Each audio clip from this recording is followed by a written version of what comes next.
रामदास स्वामी आणि छत्रपती शिवाजी महाराज यांनी मेलेलं राष्ट्र उठवलं आणि ते सुद्धा जय जय रघुवीर समर्थ या गर्जनेने उठवलं. कीर्तन करणं म्हणजे प्रबोधनाचा भाग आहे आणि त्याच्यातून समाज जागृती, राष्ट्र जागृती, राष्ट्र उभारणी ही त्याच्यातून झाली पाहिजे. केवळ राबणं, कर्म करत राहणं, काम करत राहणं आयुष्यभर एवढंच मर्यादित ठेवू नका.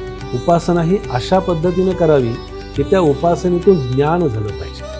ज्ञान फक्त प्राप्त करून घेतलं, काही पदव्या प्राप्त केल्या, काही शिक्षणं घेतली, काही ज्ञान केलं, पण समर्थ सांगणारे एक संत असे आहेत की ते असं म्हणतात की पहावे आपणासी आपण या नाव ज्ञान. म्हणजे तू स्वतःला पहा. हिमालयापासून कन्याकुमारीपर्यंत फिरणारे समर्थ 3 जिल्ह्यामध्ये का 11 मारुती स्थापन करतात? त्या 11 मारुतीचं विलक्षण महत्त्व आहे.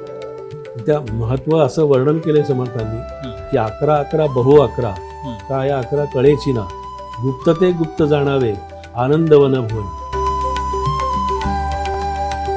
नमस्कार, मी तेज बोरगरे. पुढारी न्यूजच्या ह्या आगळ्या वेगळ्या पॉडकास्टमध्ये आपलं सगळ्यांचं स्वागत. अध्यात्म हा केवळ 3 शब्दांचा अक्षर आहे, मात्र त्याचा व्यासंग हा खूप मोठा आहे. अध्यात्म म्हणजे केवळ पूजा नाही, तर अध्यात्म म्हणजे जगण्याची दिशा.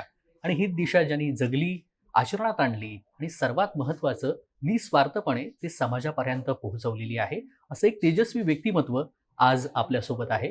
धावपळीच्या आणि तणावपूर्ण काळामध्ये आपल्याला अध्यात्म म्हणजे नेमकं काय आणि अध्यात्म तरुणांसाठी किती महत्त्वाचं आहे, तरुणांनी अध्यात्माकडे का वळावं, या सगळ्याबाबत आपण अशा अनेक प्रश्नांची उत्तरं आजच्या या संवादामध्ये शोधणार आहोत. ज्यांच्या आवाजामध्ये शांती आहे, शब्दामध्ये अनुभव आहे आणि अर्थात विचारांमध्ये राष्ट्र आहे, असं व्यक्तिमत्व ते म्हणजे समर्थ भक्त मोहन बुवा रामदासी आपल्यासोबत आहेत. आणि आपण या सगळ्या प्रश्नांची उत्तरं आज त्यांच्याकडून जाणून घेणार आहोत. गुरुजी, आपलं स्वागत आहे पुढारी न्यूजमध्ये. श्रीराम. जसं मी प्रास्ताविकेत म्हटलं की अध्यात्म हा छोटा अक्षर जरी असला तरी त्याची व्यापकता ही खूप मोठी आहे. अध्यात्म म्हणजे नेमकं काय आणि अध्यात्माकडे आता का वळावं आणि तुम्ही अध्यात्माची सुरुवात कशी केली? मुळात अध्यात्म हा जो विषय आहे तो खरं तर आपल्या जीवनाशी, आपल्या जीवाशी आणि आपल्या पूर्ण जीवनाशी निगडीत असणारा विषय आहे.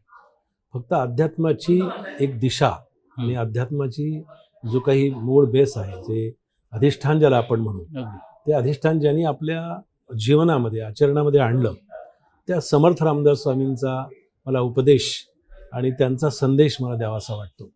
कारण अध्यात्म म्हणजे केवळ आपल्यापुरतं स्वार्थमूलक नाही आहे, तर अध्यात्म हा समाजाचा प्राण आहे, देशाचा प्राण आहे, राष्ट्राचा प्राण आहे. आणि म्हणून अध्यात्म जीवन जगत असताना कुठल्याही प्रकारची व्यक्तिगत अशा प्रकारची भूमिका कधी असू नये. आपलं अध्यात्म जीवन जगत असताना आपला त्याच्यामध्ये एक व्यापकता असावी, समाजाभिमुखता असावी आणि राष्ट्राभिमुखताही असावी.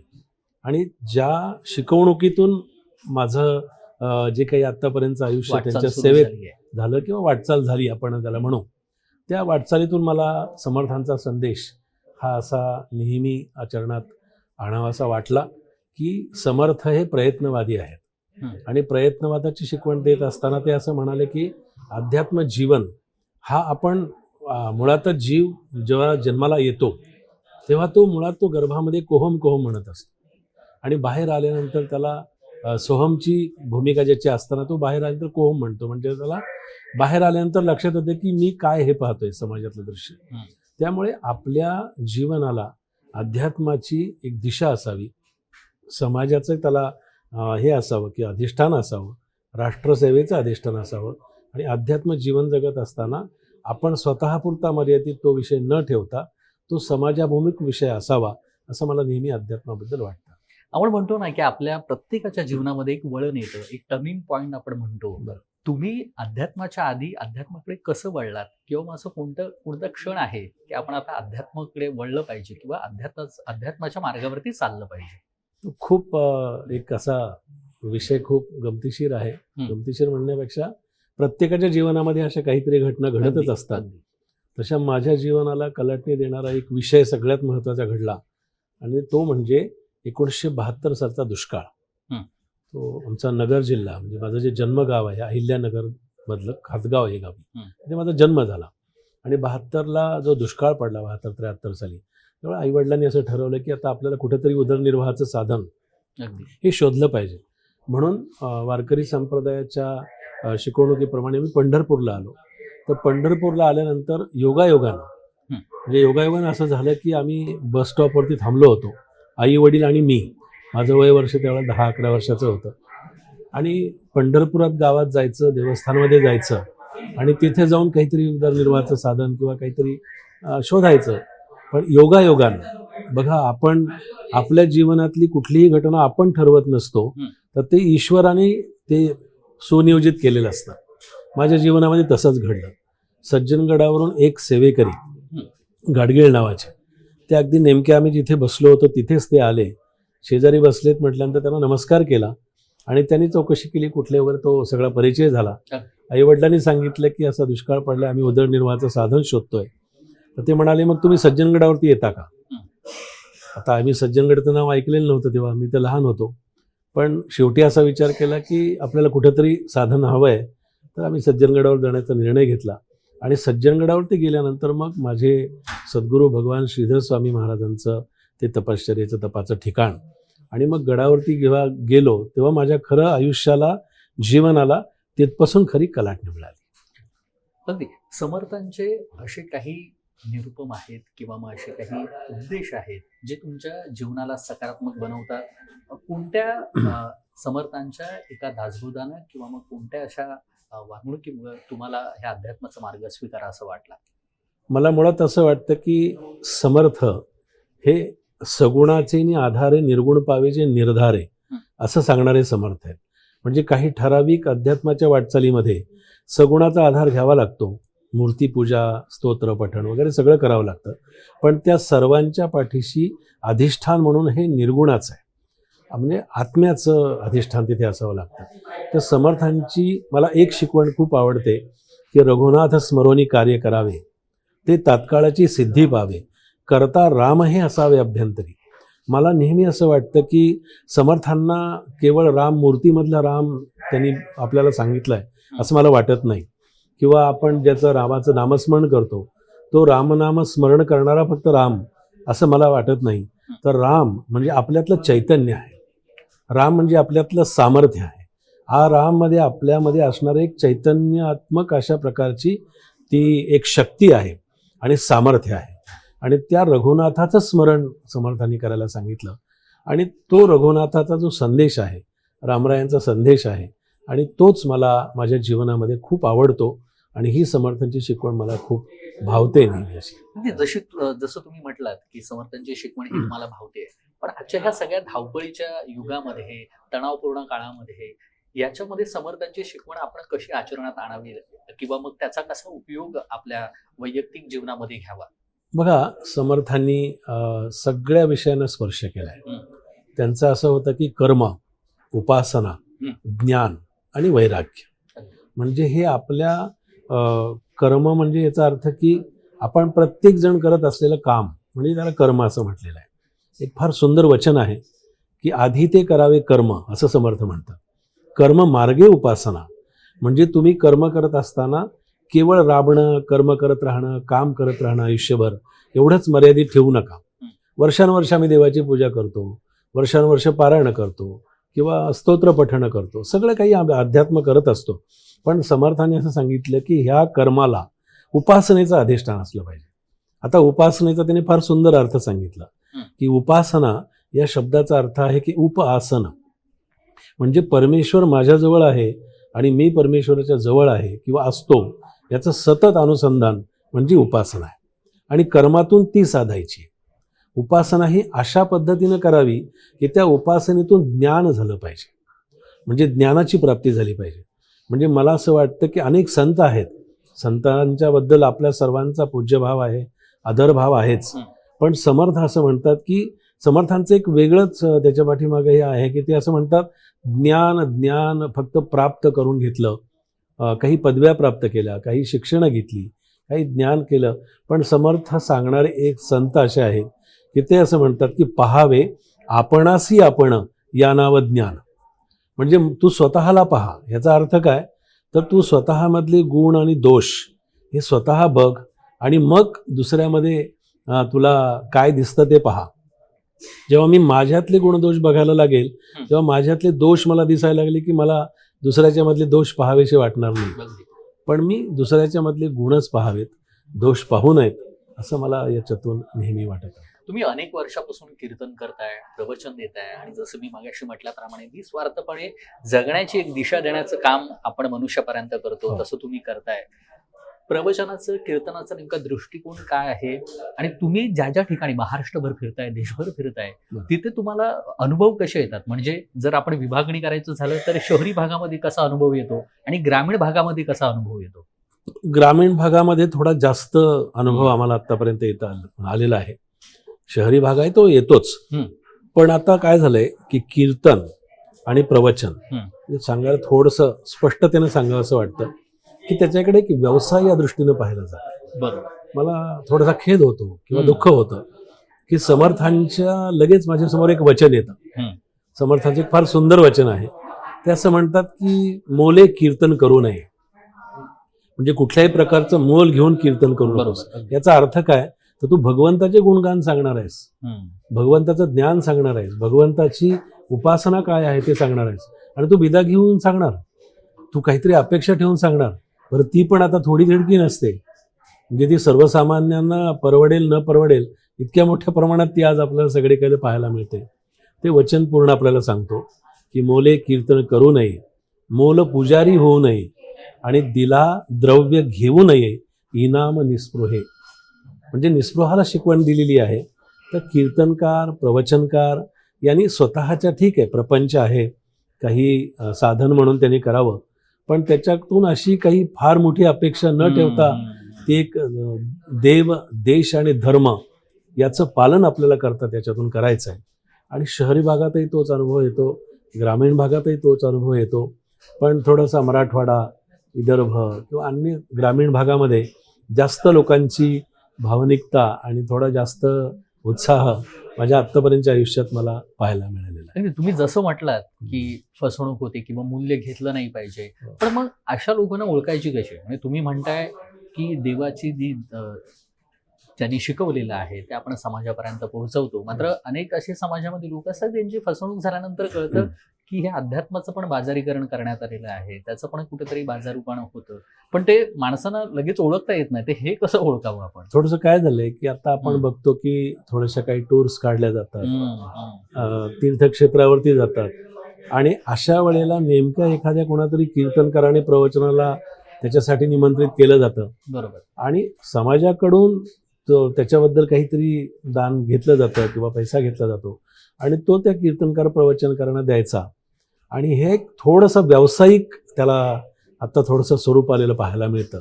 पण हे व्यावसायिक स्वरूप काय येतो? म्हणजे याच्या मागचा उद्देश नेमका अशा लोकांचा काय असतो? जे व्यवसाय करणारे लोक आहेत ना, ते त्याच्यातून त्यांचा हेतू साध्य करतात. जे समाजाला जे ज्ञान या लोकांना द्यायचंय ते द्यावं लागतं किंवा देत असतात. पण मग हे व्यवसायासोबत आध्यात्मिक कमी असतं. अध्यात्म त्यातमध्ये कमी असतं आणि व्यवसाय किंवा उद्योग त्याच्यातून थोडा जास्त पाहायला मिळतो. तुम्ही महाराष्ट्रभर, देशभर फिरत असताना असे काही अनुभव आलेत, असे काही लोक आहेत, व्यक्ती आहेत, त्यांच्या संवादामधून की अध्यात्मामुळे आमचं जीवन बदललेलं आहे किंवा अध्यात्मामुळे आमच्या वैयक्तिक जीवनामध्ये फार मोठा बदल झालेला आहे, अशी अनेक उदाहरणं अनेक आपण काही सोशल मीडियावरती वगैरे पाहतो.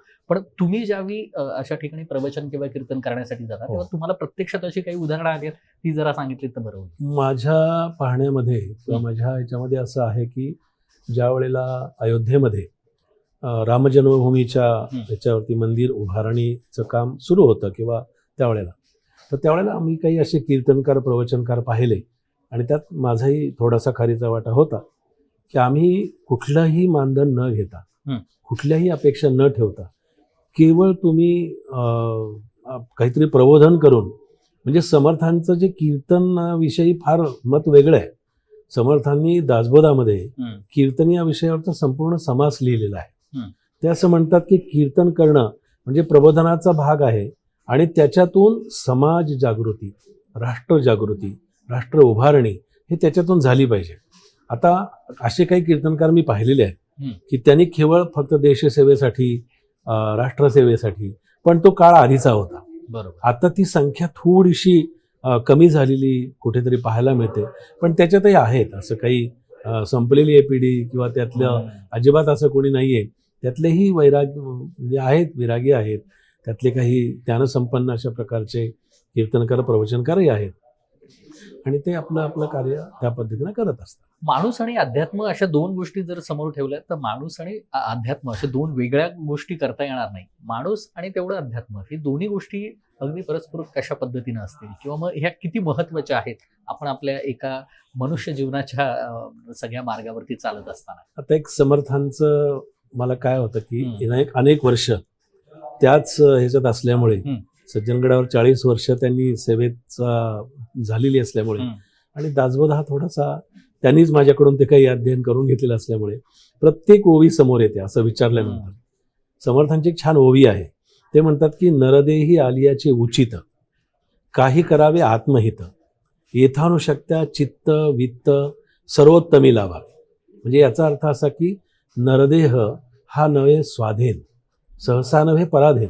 म्हणजे नरदेह जेव्हा आपल्याला मिळतो म्हणजे मनुष्यजन्म जेव्हा मिळतो तेव्हा त्या मनुष्यजन्माचं सार्थक मनुष्यजन्माची इति कर्तव्यता काय आहे तर आपण भगवद्गीता आपल्याला सांगते, भागवत एकनाथी भागवत ते सांगतो, सगळ्या संतांनी आपल्याला सांगितलं तसं समर्थही सांगतात की नरदेह आणि संस्कृत एक छान सुभाषित आहे, एक वचन आहे की नरदेह माध्यम सुलभम सुदुर्लभम प्लवम सुकल्पम गुरु कर्णधारम. म्हणजे आपल्याला हा नरदेह 84 लक्ष योनी फिरून मिळालेला जन्म आहे आणि त्याची ती कर्तव्यता किंवा त्याचं सफलता काय आहे तर या जन्मामध्ये फक्त भगवत प्राप्ती होणं. आता भगवत प्राप्ती होणं याचा अर्थ काय तर आपल्यातला देव जागा होणं, आपल्याला ते स्वरूप कळणं किंवा आपल्याला खरं भगवंताचं ज्ञान होणं हे त्याच्यातून समर्थांना अभिप्रेत आहे.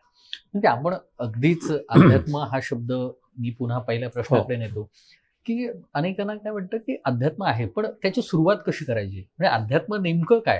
एखादा तरुण असेल किंवा मग तरुण पिढी असेल तर आम्ही अनेक वेळा आध्यात्मिक गोष्टी ऐकतो पण त्याचा प्रवास कसा सुरू करावा किंवा मग ते आत्मसात कसं करावं अशा अनेक प्रश्न असतात. मग ते याची सुरुवात कशी करावी. म्हणजे जर मला आध्यात्मिक व्हायचं आहे किंवा मला अध्यात्म शिकायचं असेल तर त्याची सुरुवात कशी होते.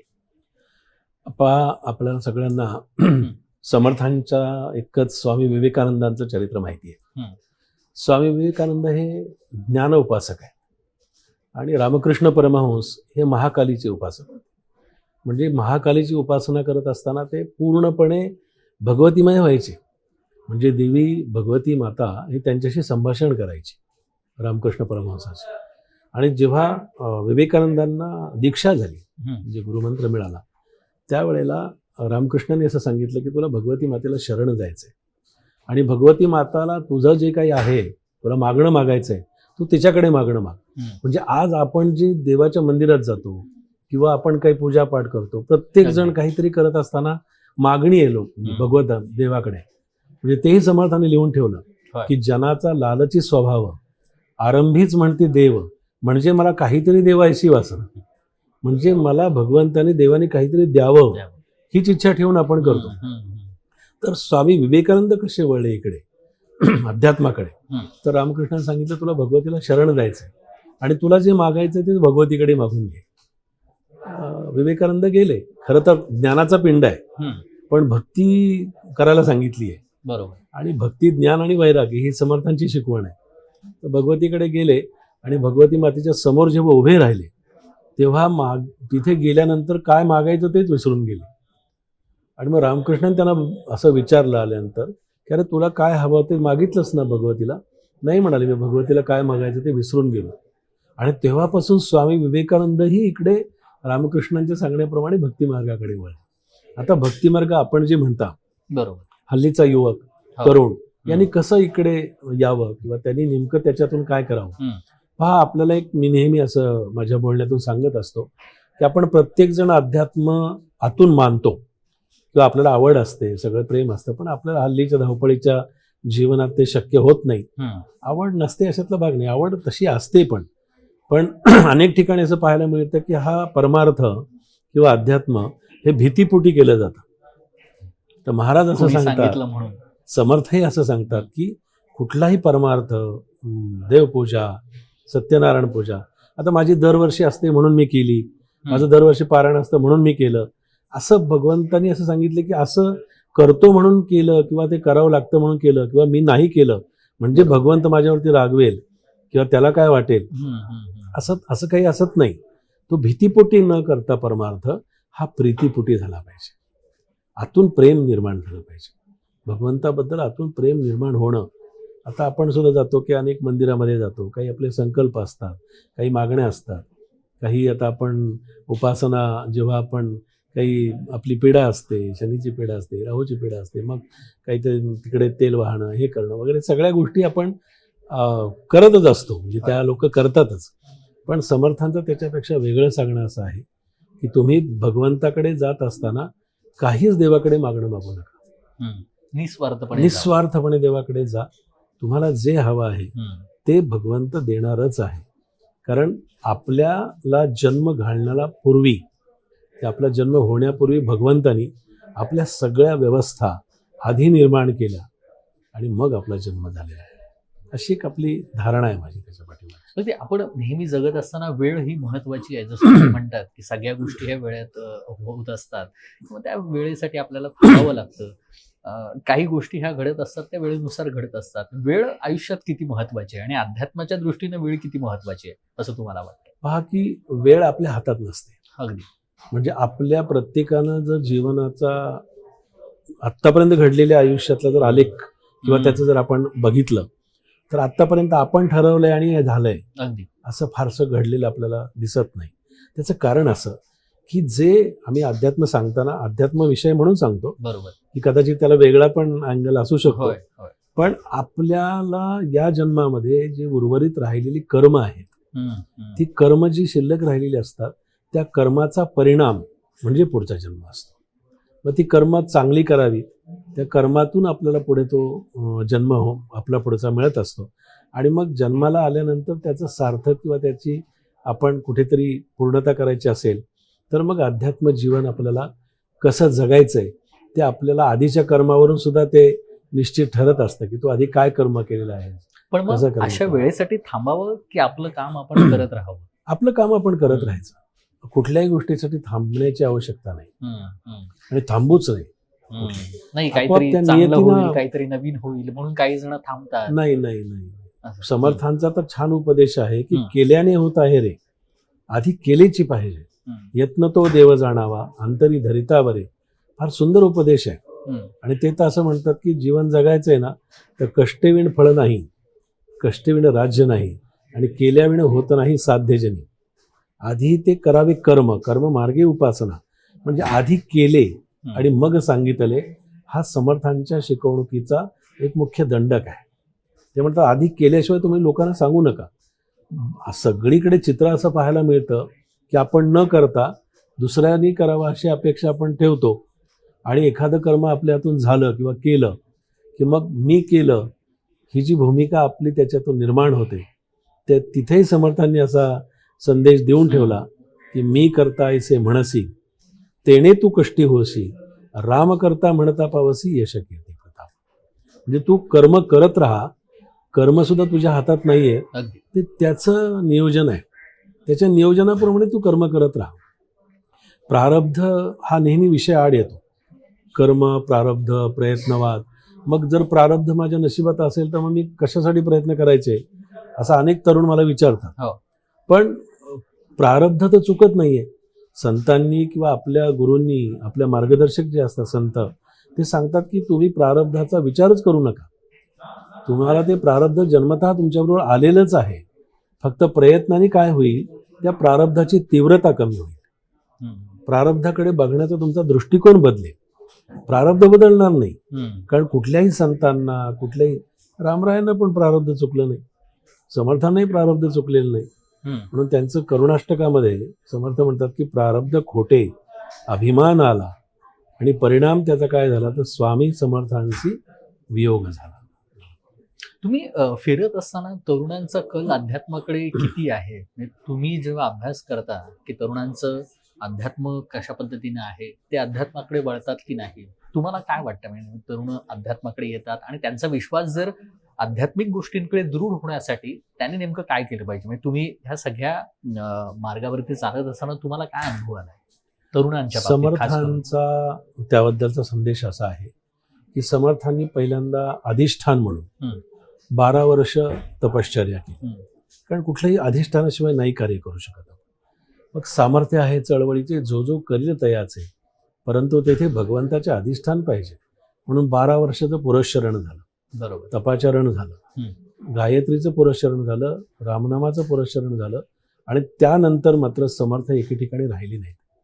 रामरायांची अनुज्ञा होतीच, पण तरीसुद्धा समाजामध्ये जाऊन कार्य करण्याची रामरायाने त्यांना प्रेरणा दिली आणि समर्थांनी पायी भारत भ्रमण केलं. आता भारत भ्रमण करत असताना समर्थांनी युवकांना, तरुणांना एकत्र संघटित करण्यासाठी दासबोधामध्ये फार सुंदर व्यवस्थापन सांगितलंय. आणि ह्या व्यवस्थापनामध्ये समर्थ असं म्हणतात की शरीर परोपकारी लावावे, दुसऱ्यांच्या कार्यास यावे, पण स्वतः ते आपल्या स्वार्थासाठी आपण जगणं हे त्याच्यासाठी मर्यादित नाही सांगितलं समर्थांनी. आणि मग हे भारत भ्रमण करताना आपण जशी तीर्थयात्रा करतो, स्वतःसाठी काही पुण्य संपादन करायचं म्हणून करतो, तसं समर्थांनी नाही केलं. समर्थांनी जे भारत भ्रमण केलं त्या काळामध्ये 1100 मठ स्थापन केले. साधी गोष्ट नाही आहे.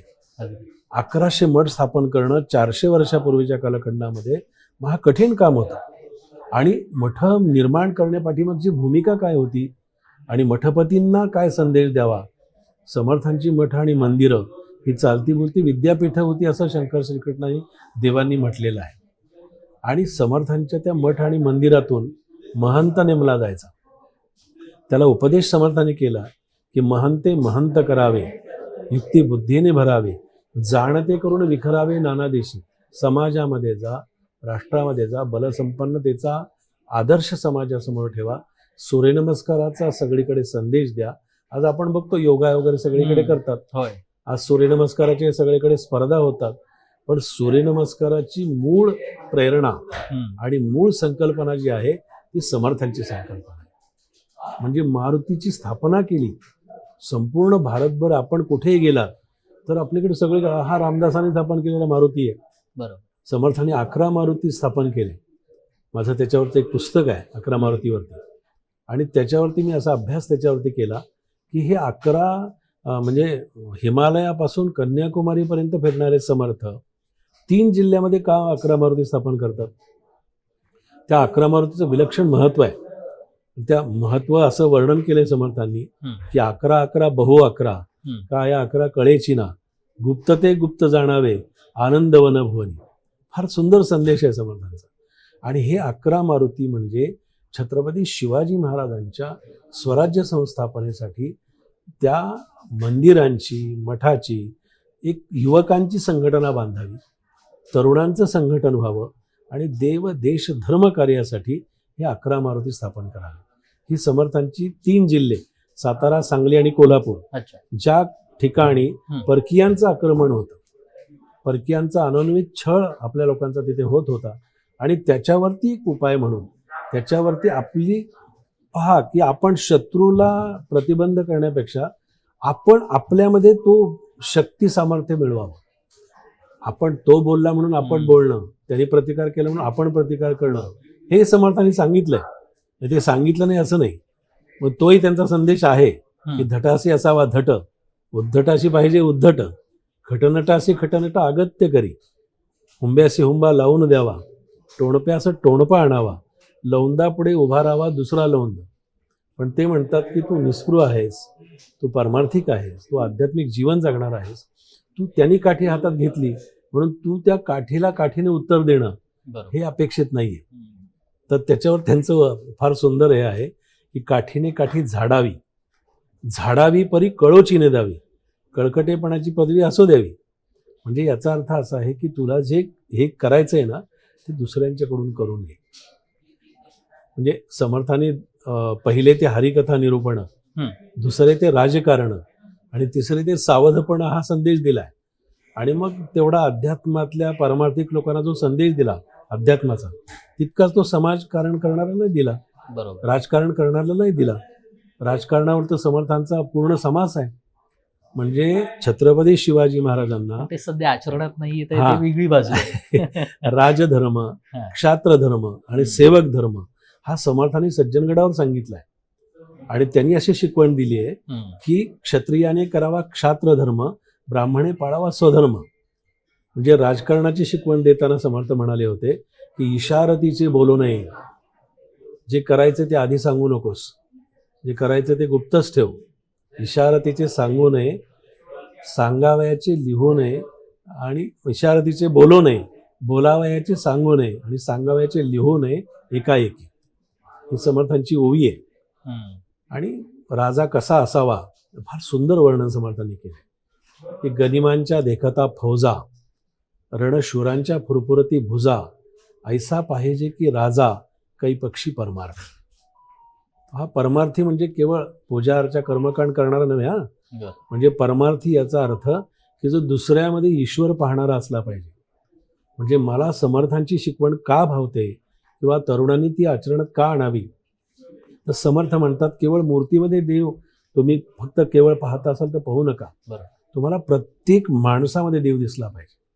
आणि ती समर्थांची ओवी आहे की नारायण असे विश्वी, म्हणजे विश्वामध्ये असणारा प्रत्येक जीव, प्रत्येक माणूस हा त्या परमात्म्याचा अंश आहे.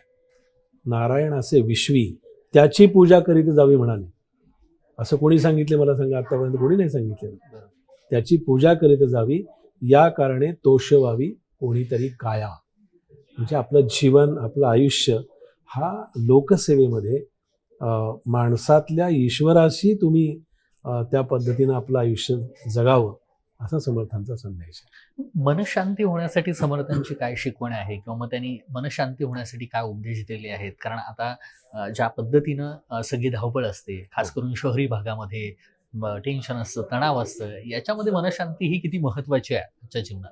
समर्थांची जी स्थानं आहेत ती मुळातच मनशांतीसाठी त्यांनी केलेली, मला असं वाटतं की ती मुख्य केंद्र आहे. बरोबर. आता शिवथरगड घ्या, गड किल्ले घ्या, आणि समर्थांची मठ मंदिरं कुठे अशी शहरात गजबजलेल्या ठिकाणी फारशी पाहायला मिळत नाही.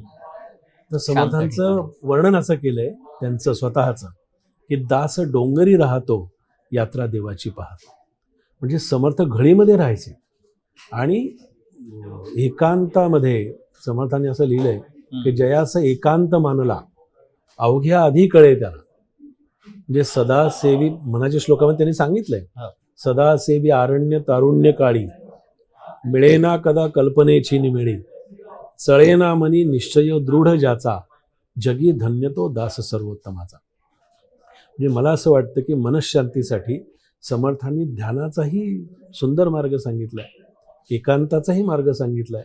आणि जेव्हा तुम्ही समर्थांच्या घळीमध्ये, मठामध्ये, अशा रम्य ठिकाणी जाता, त्यावेळेला समर्थांचा एकांत बघितल्यानंतर आपल्याला असं वाटतं की आपण गजबजाटातून आत गेलो की आपल्याला फक्त देहाची विश्रांती मिळते. पण मला मुद्दाम या मुलाखतीतून सांगावं असं वाटतं की आपण केवळ देहाच्या विश्रांतीसाठी जाऊ नये, तर आपण मनाच्या विश्रांतीसाठी जावं, आपल्या स्वतःच्या विश्रांतीसाठी जावं. की पहा की मन आज खूप विस्कळीत झालेलं आहे. आज आपली एकत्र कुटुंब पद्धती संपत चाललेली आहे. समाजामध्ये आज द्वेष, मत्सर, घराघरामध्ये कटुता आपल्याला सगळीकडे पाहायला मिळते. तर ते समर्थांनी ध्यानाच्या माध्यमातून, योगाच्या माध्यमातून, आणि सर्वात महत्त्वाचा मार्ग त्यांनी सांगितला, आणि तो म्हणजे नामस्मरणाचा. नामसाधना ही आपल्याला शांतता देते, एकांत देते. मन स्थिर करण्यासाठी, चित्त शुद्ध करण्यासाठी समर्थांनी नामसाधना आपल्याला करायला सांगितली. नामस्मरण आणि दुसरं म्हणजे मनाचे श्लोक, हे जरी आत्मसात आपण केलं तरी आपल्याला अध्यात्माचं, अगदी जे आपण म्हणतोय की अध्यात्माच्या मार्गावर आहेत, ह्या दोन गोष्टी आपण कशा घेऊन सोबत जाऊ शकतो अध्यात्माच्या मार्गावरती? नामस्मरणाच्या बद्दल किंवा मनाच्या श्लोकाचा जर थोडासा आपण विचार केला, तर मनाच्या श्लोकामध्ये कसं आहे की कर्म, उपासना आणि ज्ञान हे समर्थांच्या प्रत्येक वाङ्मयाचं मूळ आहे, अधिष्ठान आहे. प्रत्येक कुठलाही ग्रंथ बघितलाय त्यात कर्म आधी सांगितलंय, उपासना सांगितली आणि ज्ञान सांगितलंय. तसा हा मनाचे श्लोक हा त्रिवेणी संगम आहे मनाच्या श्लोकामध्ये. अगदी मना सज्जना भक्तिपंथेची जावे, तरी श्रीहरी पाविजे तो स्वभावे. आता सज्जन जो आहे हा सज्जन स्वतःमध्ये शोधायला सांगितलाय. दुसऱ्यामध्ये दुर्जन पाहणं सोपं आहे, पण तो आधी स्वतः सज्जन, आधी स्वतःतला पहा, तुझ्यातलं तू बघ. तरी श्रीहरी पाविजे तो स्वभावे. मग त्यासाठी काय करावं लागेल? तर ते म्हणाले, जनी निंद्यते सर्व सोडून द्यावे, जनी वंद्यते सर्व भावे करावे. आता या मनाच्या श्लोकातून समर्थांनी सगळ्या प्रकारचे उपदेश केले. नामस्मरण तुम्ही म्हणाल तर त्याच्यातून कसं साधलं, तर त्याचा एक श्लोक आहे समर्थांचा, की जगी होईजे धन्य या रामनामे, क्रिया भक्ती उपासना नित्यनेमी, उदासीनता तत्वता सार आहे, सदा सर्वदा मोकळी वृत्ती राहे. म्हणजे रामनामानं मनशांती निश्चितपणे मिळू शकते. मनाचे श्लोक आणि रामनाम, मनाचे श्लोक आणि मनाची एकाग्रता, मनाचे श्लोक आणि बंधुभाव, मनाचे श्लोक आणि समाजामध्ये आज जे काही बाहेर चित्र पाहायला मिळतंय ते त्याच्यातून आपल्याला बाहेर पडण्यासाठी मनाचे श्लोक अत्यंत उपयुक्त आहेत समर्थांचे. गुरुजी, आता तुम्ही जसं महाराष्ट्रभर मी म्हटल्याप्रमाणे तुम्ही फिरलेला आहात, या सगळ्यामध्ये जेव्हा तुम्ही सोशल मीडियाचा आधार घेतला, म्हणजे आपण आता हा संवाद साधतोय, पण जेव्हा आपण इथे आहोत तेव्हा आपण दोघं आहोत, पण मात्र हा संवाद जेव्हा इतरांपर्यंत जाईल तेव्हा लाखो हजारो लोक बरोबर. तर तुम्हाला याला सोशल मीडियाची जोड कशी द्यावीशी वाटली, आणि सोशल मीडियावरती आपण हे प्रवचन किंवा मग याचा आपण एक प्रचार करण्याचा तुम्हाला कसा योग आलेला आहे? कारण सध्या सोशल मीडियाचा युग आहे आणि सोशल मीडिया ही जमेची बाजू आहे, तर त्याचा उपयोग तुम्ही कसा केला? मी स्वतः तुमचे युट्यूबवर व्हिडिओ पाहिले, खूप व्ह्यूज आहेत, म्हणजे लोकांना आवडतोय, तर याचा आधार कसा घेतला आणि तुम्हाला कधी वाटलं की नाही आता आपल्याला सोशल मीडियावरती? मला एक या निमित्तानं सांगावं असं वाटतं की समर्थ हे अध्यात्म आणि विज्ञान याचा सुंदर समन्वय साधणारे संत आहेत. म्हणजे केवळ अध्यात्म करत राहा असं सांगत नाहीये, तर त्याच्यामुळे विज्ञानाची जोड त्यांनी दिलेली आहे आणि विज्ञानाची जोड नक्की दिली पाहिजे. अध्यात्म जीवन जगत असताना विज्ञानाचा आधार हा नक्की घ्यावा लागतो. आज जर समर्थ असते तर मी नक्की सांगतो माझ्या कीर्तनातून प्रवचनातून, तर ते असे पूर्वी पायी फिरले, बरोबर, पायी त्यांनी तीर्थाटन केलं, पण आज समर्थ असते तर त्यांनी पायी फिरण्यात वेळ घालवला नसता. आज जर समर्थ असते तर विमानातूनच फिरले असते. आम्ही पण विमानातून फिरतो, आम्ही पण अयोध्येला जाऊन आलो, तिकडे अनेक ठिकाणी भारतामध्ये जातो, फिरतो आम्ही सगळीकडे. पण अध्यात्मामध्ये या सोशल मीडियाचा निश्चितपणे इतका चांगला उपयोग होतो. आम्ही कीर्तन प्रवचनामध्ये आमच्या किती फार तर 1000, 1200, 1500 लोक, 2000 एवढी काही संख्या मर्यादित असते, लाखोनी लोक नाही येऊ शकत. पण सोशल मीडिया आज समर्थ स्वतः जरी असते तरी त्यांनी सोशल मीडियाचा आधार घेतला असता. मला अगदी दिलखुलासपणे सांगावं असं वाटतं, समर्थांनी त्यात वेळ घालवला नसता. असे लोक जमा करा रे, कीर्तन करा रे, प्रवचन करा रे, आणि त्यांनी ते केलं असतं. पण सोशल मीडिया हा खरंच इतका चांगला आहे आणि त्या माध्यमातून आज जर अध्यात्म, समाज, राष्ट्र किंवा देशसेवा काय असते, राष्ट्रसेवा काय असते, समर्थांचा दासबोध हा खरं तर सगळ्यांच्याकडे पोहोचणं अत्यंत आवश्यक आहे. कारण समर्थांची दासबोधातली जी शिकवण आहे ती दासबोधातली शिकवण स्वतः आधी आचरणात आणून मग दुसऱ्याला सांगायची आहे. म्हणजे घडीमध्ये जेव्हा समर्थांनी दासबोधाचं लिखाण केलं तेव्हा ते लिखाण करत असताना समर्थांनी हाच संदेश सगळीकडे दिला. त्यामुळे सोशल मीडियाचा निश्चितपणे आत्ताच्या काळामध्ये चांगला उपयोग आहे. चांगल्या पद्धतीनं केलं तर चांगला त्याचा निश्चितपणे लाखो लोकांच्यापर्यंत पोहोचण्यासाठी हा निश्चितपणे चांगला उपयोग आहे. तुम्हाला कधी सोशल मीडियाचा असं चांगला काही अनुभव आलाय जो सांगावा असा वाटतोय? हा, सोशल मीडियाचा मला निश्चितच चांगला अनुभव आलाय की माझा ABP माझावरती 8 वर्ष देव माझा या सदरामध्ये दासबोधाचं निरूपण असायचं. आणि मला सांगायला मोठा आनंद वाटतो की सुरुवातीला मला एवढा सोशल मीडियाचा अनुभव नव्हता, TV समोर बसण्याचा आणि एकट्यानं बोलण्याचा तर अजिबात नव्हता. म्हणजे मला कोणी सारखा समाज समोर लागायचा, माणसं समोर लागायची, आणि तो पहिलं माझं जे एकट्यानं बोलायचंय, मला वाटलं लोक असतील समोर, मला कोणी नाही. मला तो माईक लावायचा आणि मला त्यातला गमतीचा विषय म्हणजे मेकअप करून जायचंय. माझ्या आयुष्यात हे कधीच मला पाहिलेलं नव्हतं, अनुभवलेलं नव्हतं. पण सोशल मीडिया करून मला ते पाहायला मिळालं आणि खूप चांगला अनुभव आला की जेव्हा ते दासबोधाचं निरूपण मी सुरू केलं तेव्हा अगदी घळीत बसून दासबोध सांगतोय किंवा समर्थ समोर आहेत या श्रद्धेनं मी ते सांगत होतो. आणि एक कोकणातला अनुभव आपल्याला सांगतो की मला त्यावेळेला आलेल्या लोकांची काही उत्तरं होती किंवा अच्छा. असं सांगितलं गेलं होतं हम्म. की जेव्हा ते तुमचं दासबोधाचं निरूपण आम्ही ऐकतो हो. किंवा मनाचे श्लोक दासबोध ऐकतो तेव्हा आम्ही अक्षरशः तो टीव्ही लावतो आणि टीव्ही म्हणजे? लावल्यानंतर बाहेर सडा, रांगोळी, अगदी छान एखाद्या देवाचा फोटो ठेवून बरोबर. मग आम्ही ती निरूपण ऐकायला सुरुवात करतो. म्हणजे काय श्रद्धा आहे लोकांची बघा त्याच्यामध्ये. मला सांगताना सुद्धा तो एक आनंद होतोय तो की हे का घडलं तर सोशल मीडियामुळे घडलं. आणि हा माझा खरंच खूप चांगला अनुभव झाला. 8 वर्ष मी ते समर्थांचं सांगू शकलो ही त्यांची कृपा आहे. आणि सोशल मीडियाच्या माध्यमातून दासबोध, मनाचे श्लोक, आत्माराम, समर्थांचं सगळं वाङ्मय हे त्याच्यातून मला पाहायला मिळालं. जर आपण ह्या दोन्हीमध्ये विभागणी केली म्हणजे सोशल मीडियाच्या आधी आणि नंतर याच्यामध्ये तुम्हाला जर वर्गीकरण केलं तर कसं तुम्ही विश्लेषण कराल? म्हणजे सोशल मीडियाच्या आधीचं प्रवचन किंवा मग तुमचा मार्ग आणि सोशल मीडियाच्या आल्यानंतरचा बदल हा कसा तुम्ही सांगू शकता? मला जेव्हा कीर्तन प्रवचन करताना किंवा सभाधीटपणा आधी सुरुवातीला नव्हता. अच्छा. हा. बोलण्याची सराव तेवढा नव्हता. बरोबर. आणि मी त्यावेळेला सुरुवातीला जेव्हा अगदी पहिल्यांदा बोलायला सुरुवात केली त्यावेळेला अगदी असे हात बीत असे बांधलेले किंवा हाताची घडी तोंडावर हा. तसं सगळं झालं. बरोबर. आणि मग नंतर मला एक असं सुचत गेलं आणि मग कोणी सांगितलं नाही पण बरोबर. मग सगळे ते अरे ते मग नंतर मला थोडंसं काही असं लोकांनी सांगितलं अहो तुम्ही नुसते अशा हात ठेवून बसता, थोडंसं तुमच्या काहीतरी हालचाल. ऍक्शन हालचाली असल्या पाहिजे. बरोबर. मग त्या हळूहळू सुरू झाल्या आणि त्याच्यातून मला पुढे जावंसं वाटलं. आणि एक समर्थांचा एक थोडा संदेश आणखीन समाजासाठी किंवा राष्ट्रासाठी द्यायचा आहे म्हणजे असा की समर्थांनी भिक्षेच्या माध्यमातून फार मोठं कार्य केलं बरं का. म्हणजे भिक्षा ही राष्ट्राची भिक्षा होती, समाजासाठी भिक्षा होती. आणि ही भिक्षा मागत असताना आज आपण बघतो की सगळीकडे भिक्षेच्या माध्यमातून सगळीकडे वेगवेगळ्या प्रकारची याचना करतात, मागणी करतात. पण समर्थांचा दंड कसा होता की आमुची प्रतिज्ञा ऐसी काही न मागावे शिष्यासी आपणामागे जगदेशाशी भजत जावे असं सांगणारे समर्थ वेळा जोडी घालतात, भिक्षा मागतात.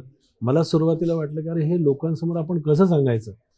पण जेव्हा समर्थांच्या वाङ्मयाचा थोडा अभ्यास केला आणि मग लक्षात आलं की समर्थांची भिक्षा ही राष्ट्रभिक्षा होती. त्या झोळीला 9 कप्पे आहेत. जशी नवविधा भक्ती सांगितली तशी त्या 9 कप्प्यातून समर्थांनी भिक्षा घ्यायची आणि त्याच्यातून रामप्रसाद करायचा किंवा त्याच्यातून समाज एकत्र करायचा बरोबर. आणि समाजाचं अवलोकन करायचं म्हणून समर्थांनी भिक्षा मागितली. आणि त्या भिक्षेचा समास आहे आणि त्याचं वर्णन फार सुंदर केलं की प्रत्येही मागणे भिक्षा मिळाली न मिळो तरी नित्य नूतन हिंडावे रुंडावे भक्त प्रेमळ कोकरामे अथवा नगरे पहावी घरांची घरे भिक्षा मेसे लहान थोरे परीक्षण सोडावी. हा एक समर्थांचा मला मुद्दाम संदेश त्याच्यातून द्यायचा होता की त्यासाठी समर्थ भिक्षा मागत होते. म्हणजे थोडक्यात तुम्ही मगाशी म्हटल्याप्रमाणे प्रत्येक गोष्ट करताना आपल्याला श्रद्धा ही ठेवावी लागते आणि श्रद्धा या सगळ्यामध्ये महत्वाचं आहे. श्रद्धा आणि अंधश्रद्धा या 2 गोष्टी तुम्हाला तुम्ही जेव्हा प्रवचन किंवा कीर्तन करत असतात किंवा ह्या 2 गोष्टींचा अनुभव आलाय वेगवेगळ्या? समर्थ हे अंधश्रद्धेवरती अत्यंत परखडपणे आपलं मत व्यक्त करतात. बरोबर. एक त्यांच्या चरित्रामध्ये असं मूळ अगदी अधिकृत चरित्रात असं सांगितलंय की समर्थ ह्या अंधश्रद्धेच्या विरुद्ध आहेत. म्हणजे ते असं म्हणतात की कुठेतरी अशी बोवाबाजी चालली आहे, कुठेतरी असं नवस फेडायचं काम चाललंय, कुठेतरी ते लोक काहीतरी असं भीतीदायक काहीतरी हे करतायत, बळी देत आहेत, अमुक तमुक सगळ्या गोष्टी तिथे चाललेल्या आहेत. आणि हे समर्थ उघड्या डोळ्यानं पाहत होते. पण समर्थांची एक शुद्ध ज्ञानामूलक अशा प्रकारची श्रद्धा आहे. ते असं म्हणतात की तुम्ही ती श्रद्धा ठेवत असताना श्रद्धेनंच सगळ्या गोष्टी साध्य होतात, पण अंधश्रद्धेचा फार तुम्ही जास्त त्याच्यामध्ये पडू नका. बरोबर. आणि काय होतं की लोकांना जर आज तरुणाला हा संदेश द्यायचा आहे, युवकांना एकत्र करायचं आहे, मुलांसमोर आपल्याला जायचं आहे, शाळामध्ये मी जातो तेव्हा जर नुसत्या आपण चमत्काराच्या गोष्टी जर सांगत गेलो तर त्याला अर्थ राहत नाही. बरोबर. म्हणून मी नेहमी मी सांगत असतो शाळेमध्ये कॉलेजमध्ये गेल्यानंतर की समर्थांनी त्यांच्या जीवनामध्ये चरित्रामध्ये असं आहे की मेलेली गाय उठवली, मेलेली घार उठवली, समर्थाने मेलेल्या कुलकर्ण्याचं प्रेत उठवलं. आता काही घटना ह्या आहेत की त्या चरित्रामध्ये आहेत, तर घडलेल्या पण आहेत. पण आत्ता आम्ही जर त्याच्यावरती फोकस केलं त्याच्यावरती आम्ही लक्ष केंद्रित समाजाचं जर आज केलं किंवा युवकांना हे सांगत बसलो, तरुणांना आता कॉम्प्युटरचं युग आहे. बरोबर. आता अशा मुलांसमोर किंवा अशा तरुणांसमोर ह्या हम्म. कथा जर सांगितल्या तर आम्हाला ते म्हणजे मला तरी प्रशस्त वाटत नाही. बरोबर. मी व्यक्तिगत अशी माझी भूमिका आहे की समर्थाने मेलेली गाय उठवली की नाही आपल्याला माहीत नाही. समर्थाने मेलेली गाय उठवली, कुलकर्णी उठवला, चरित्रात आहे, माझी श्रद्धा आहे, तुम्ही ठेवावी असं मला वाटतं. अगदी. पण जर तुम्हाला असं वाटत असेल तर त्यांनी गाय उठवली की नाही, घार उठवली की नाही, कुलकर्णी उठवलं की नाही हे माहीत नाही. पण समर्थ रामदास स्वामी आणि छत्रपती शिवाजी महाराज यांनी मेलेलं राष्ट्र उठवलं आणि ते सुद्धा जय जय रघुवीर समर्थ या गर्जनेनं उठवलं. हे मात्र मी अगदी निश्चितपणे समाजाला सांगत असतो. अगदी. समाजामध्ये जी अस्वस्थता आहे, तणाव आहे, याचा समतोल कसा साधावा, याचं जर एक वेगळेपण जर सांगायचं झालं तर अध्यात्माच्या दृष्टीने आपण कसं सांगू शकता? काय होतं की ताणतणाव हा तर असतोच आपल्यामध्ये. पण हा ताणतणाव आपण जेव्हा कारण नसताना आपल्यावरती जास्ती त्याचा परिणाम आपल्यावरती करून घेत असतो. थोडीशी त्याला स्वामी विवेकानंदांचं चरित्र, समर्थांचं चरित्र आणि समर्थांचा विशेषतः दासबोध आणि मनाचे श्लोक आणि ताणतणावावरती म्हणाल तर माझ्याकडे फार मोठा छान एक असा संदेश मला समर्थ कृपेनं माझ्यासमोर येतो आणि ते म्हणजे समर्थांची करुणाष्टकं. इतकी सुंदर आहे, ती छान आहे. कसं असतं की बघा, समर्थांच्या करुणाष्टकामध्ये फार त्यांचं एक रामरायांचं त्यांनी वर्णन केले. अनुदिनी अनुतापे तापलो रामराया, परम दीनदयाळा निरसी मोहमाया. हे त्या चालीमध्ये, त्या स्वरामध्ये तुम्ही त्या विशिष्ट पद्धतीने ते जर म्हटलं अगदी घरात शांतपणे बसून तरीसुद्धा तुम्हाला त्याच्यातून मनाला तुमच्या शांतता येते. आणि जे विस्कटलेलं मन आहे, ताणतणावग्रस्त मन आहे, त्या मनाला काय झालंय की आज कुठे लोकांना थांबायचं हे कळत नाही, बरोबर. किती साठवायचं ते लक्षात येत नाहीये, कशासाठी साठवायचं ते लक्षात येत नाहीये. आणि सगळा जो आहे हा सगळा पसारा आपण जो वाढवत असतो, आम्ही आध्यात्मिक हेच सांगणार की त्यातलं तुम्ही काय घेऊन जाता रे बाबा, काही बरोबर नेत नाही. जे आहे ते सगळं इथेच ठेवावं लागतं. मी तर त्याच्याही पुढे जाऊन सांगतो की तू येताना हे कपडे सुद्धा तुझ्या अंगावर नव्हते, ही माळही नव्हती, ही छाटी पण नव्हती, तर पॅन्ट शर्टही तुझा नव्हता अंगावरती. तू जसा जन्माला आलास त्याच पद्धतीनं तू जाणार आहेस, काहीच बरोबर नेणार नाहीयेस. बरं, कोणासाठी कमवतोयस, कोणासाठी जमवतोयस, कशासाठी जमवतोयस? अध्यात्म असं सांगतं की तू तुझ्या मुलाला जन्माला घातलंस, मुलीला जन्माला घात, म्हणजे ताणतणाव कमी करण्यासाठी मी हा छोटासा उपाय सांगतोय बरं का. की तुम्ही, मला लोक म्हणतात की आमच्या मुलाची काळजी आहे, मला माझ्या मुलीची काळजी आहे, प्रपंचाची काळजी आहे. प्रत्येकाला तुम्ही फक्त जन्माला घालण्यापर्यंतच तुमची तिथे व्यवस्था आहे तुमची परमेश्वराने केलेली. एकदा तुम्ही त्याला जन्माला घातलं की त्याचं स्वतंत्र प्रारब्ध निर्माण होत असतं. एका आईच्या पोटी जन्माला आलेली मुलं एकसारखी असत नाहीत. अगदी जोडी जरी घेतली तरी सुद्धा ती एकसारखी असत नाहीत.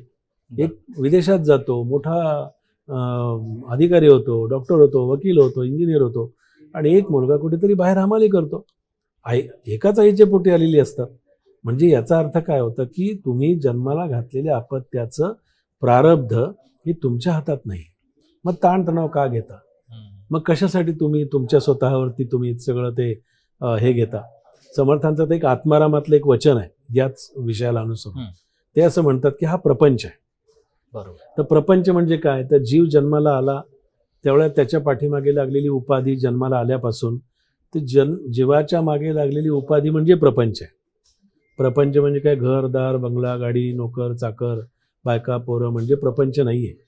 ते प्रपंचाचं एक अंग आहे. हे जेव्हा समजून घ्याल तेव्हा ताणतणाव जाईल निघून. मुलाची काळजी तुला करायची गरज नाहीये. मुलाची काळजी त्याचं प्रारब्धाप्रमाणे त्यांनी प्रयत्नवादानं पुढे जावं ना. तू त्याची का काळजी करतो? तुला स्वतःची काळजी करायची आहे. तू इतरांची काळजी करण्यासाठी मुलासाठी पिढ्यानपिढ्या पुढे एवढी संपत्ती, धन गोळा करतोस आणि ते तुझ्या दुःखाचं कारण ते असतं. गुरुदेव रानडे निंबाळचे नेहमी सांगायचे की तू 3 वेळाला ध्यानाला बैस. तुझ्या संपत्तीचं माझा राम हातात काठी घेऊन रक्षण करेल. म्हणजे मला ते इतकं छान वाटतं ऐकल्यानंतर. स्वामी समर्थांचे भक्त असतात, ते वचन ऐकलं की आपल्याला आधार मिळतो. अशी वचन ऐकली की घेऊ नकोस, मी तुझ्या पाठीशी आहे. समर्थाची या सेवका वक्रप आहे, असा सर्वभूमंडळी कोण आहे. असं असं जेव्हा समर्थांची वचनं ऐकतो, भवाच्या भये काय भीतोसी लंडी, धरी रे मना धीर धाकासी सांडी, रघुनायका सारिखा स्वामी शिरी, उपेक्षी गदा कोपल्या दंडधारी. आम्ही काय कोणाचे खातो, तो राम आम्हाला देतो. असं जर आहे, आपल्या पोटासाठी आपण ताणतणावग्रस्त झालेलो आहोत, आपल्या नाशिवंत प्रपंचासाठी. म्हणजे या संवादाला समारोप नेण्यापूर्वी तुमचे नेमके संकल्प, तुमचे स्वप्न आणि तुम्ही आध्यात्मिक कोणते नियम पाळता? माझा आता एकच संकल्पना आहे की मी आता सज्जनगडावर जसं 40 वर्ष सेवा झाली, माझे गुरु सद्गुरू भगवान श्रीधर स्वामी महाराज यांचा मला अनुग्रह प्राप्त झाला, गुरुमंत्र मिळाला आणि त्यांनी मला अजपा जपाची दीक्षा दिली आणि असं सांगितलं की पुढच्या काळामध्ये तुझ्याकडून एखादं मोठं कार्य हे उभं राहील आणि तुला तुझ्या जन्मभूमीवरती काही कार्य करायचं आहे. म्हणून आता माझा जे कार्य आहे, जे समर्थ कृपेने घडतंय ते करून घेत आहेत. ते अहिल्यानगर जिल्ह्यामध्ये कर्जत तालुक्यात खातगाव या गावी मठस्थापना केलेली आहे आणि तिथे त्याचं वैशिष्ट्य असं आहे की त्या मठाच्या पंचक्रोशीमध्ये स्वतः समर्थांची भ्रमंती झालेली आहे. जे समर्थ स्थापित मारुती आसपास आहे, योगीराज कल्याण स्वामीची समाधी आहे आणि त्याच पंचक्रोशीमध्ये आज हा मठ समर्थांनी स्थापन करून घेतला आहे. त्या मठामध्ये मी तिथे असतो आता आणि मला एवढे वर्ष असं वाटतं की आपण समाजाला जे सांगितलं ते त्या मठाच्या माध्यमातून दासबोध प्रशिक्षण वर्ग, मुलांसाठी संस्कार वर्ग, प्रापंचिकांसाठी काही शिबिरं अशी तिथे निर्माण व्हावीत. आता त्या मठामध्ये आमच्या खेडगाव आहे तिथे आरोग्य सेवा नाही आहे. तिथे मेडिकल कॅम्प मी मठाच्या माध्यमातून दर महिन्याला आरोग्य शिबिर घेतो. 100-150 पेशंट रुग्ण तिथे त्या सेवेचा लाभ घेतात. देशी गाईंचं संगोपन तिथे होतं आणि येणाऱ्या सगळ्या भक्तगणांची निवास, भोजन, प्रसाद हा तिथे होण्याची व्यवस्था त्या मठामध्ये निर्माण केलेली आहे. तर मला तरुणांना, युवकांना सांगावं असं वाटतं की जसं ते मठ तिथं जो निर्माण समर्थांनी करून घेतला आहे, तो केवळ अभ्यास, चिंतन आणि याच ताणतणावातून बाहेर पडण्यासाठी किंवा आपल्याला ध्यान, योग, विपश्यना ही जी काही आज आपण साधना करतो, त्या साधनेसाठी ते केंद्र खातगाव मठामध्ये आता निर्माण झालंय. सर्वांनी तिथे यावं, मठाचा छान तिथे आनंद घ्यावा. तिथे सगळी व्यवस्था आहे राहण्याची. समर्थांचं अधिष्ठान आहे. समर्थांच्या तिथे प्रासादिक पादुका मठामध्ये आहेत आणि श्रीधर स्वामी महाराजांच्या पादुका आहेत. त्या पादुकांचं अधिष्ठान तिथे आम्हाला लाभलेलं आहे. त्याचाही सगळ्यांनी आनंद घ्यावा. दासनवमी, गुरुपौर्णिमा, हनुमान जयंती तिथे मोठे उत्सव होतात. आताही 9, 10, 11 फेब्रुवारीला तिथे दासनवमीच्या उत्सवाचं आयोजन केलं आहे. सर्वांनी तिथे यावं आणि त्या मठामध्ये येऊन आपली सेवा निश्चितपणे द्यावी आणि स्वतः साधन करावं, अभ्यास करावा. अभ्यासासाठी ते निर्माण केलेलं आहे. बरोबर. अभ्यासे प्रगट व्हावे, नाहीतरी झाकून असावे, हा समर्थांचा संदेश. तिथे लोकांनी येऊन काही चिंतन करावं अशा संकल्पनेतून तो मठ तिथे अहिल्यानगर जिल्ह्यामध्ये कर्जत तालुक्यात खातगावमध्ये स्थापन झालेला आहे. अगदी शेवटचा प्रश्न, आपल्या श्रोत्यांना आणि भक्तांना काय संदेश द्याल आणि सोबतच त्याला जोडून जय जय रघुवीर समर्थ या घोषणेचा तुमच्या आयुष्यामध्ये आणि एकंदरीतच या घोषणेचा काय अर्थ आहे, काय मर्म आहे? मला सगळ्या श्रोत्यांना विनम्रपणे सांगावंसं वाटतं की समर्थांचा संदेश हा सर्वांनी आत्मसात करावा. प्रयत्नवाद हे आपल्या जीवनाचं मूळ आपण आधार तो ठेवावा आणि प्रयत्नवादावरती आपली जीवनाची इमारत उभी राहत असते. समर्थांच्या वचनाप्रमाणे की आपण प्रपंच करायला त्यांनी हरकत नाही असं सांगितलंय की पण आपण काय करतो की प्रपंच माझा आहे असं म्हणतो. माथा प्रपंचाचे ओझे घेऊन म्हणे माझे माझे. प्रपंच जरूर करा असं सांगितलं, पण काही परमार्थ वाढवावा. तसं मी श्रोत्यांना किंवा भक्तांना असं सांगेन, प्रेक्षकांना असं सांगेन की आपण कर्म, उपासना आणि ज्ञान याचीच समर्थांच्या शिकवणुकीची कास धरावी. समर्थांच्या दासबोधाचं वाचन करावं. समर्थ हा जगण्याचा ग्रंथ आहे. त्याच्यामध्ये सुंदर व्यवस्थापन सांगितलं आहे.